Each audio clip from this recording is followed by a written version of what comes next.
Dear Jemai has designed his own letterhead for the so-called Cabinet Committee with the title Cabinet Committee for the Coordination of Investigations and Forensic Audit. I'm sure the press houses who have access to those fake reports, you will see this title, Cabinet Committee for the Coordination of Investigations and Forensic Reports.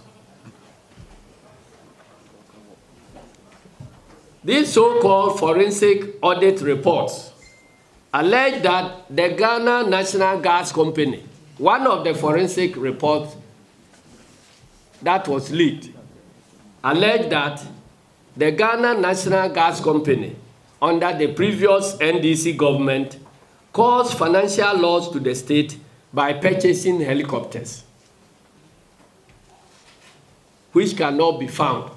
That was what the report indicated, that there was a component of the Ghana Gas Company, some loan to the Ghana Gas Company, a component of which was for the procurement of helicopters.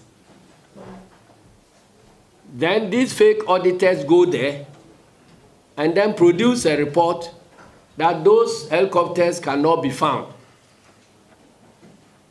And then it is widely publicized as if the previous management of the Ghana Gas Company have taken money meant for the purchase of helicopters, and these helicopters cannot be found anywhere. You listen to the following.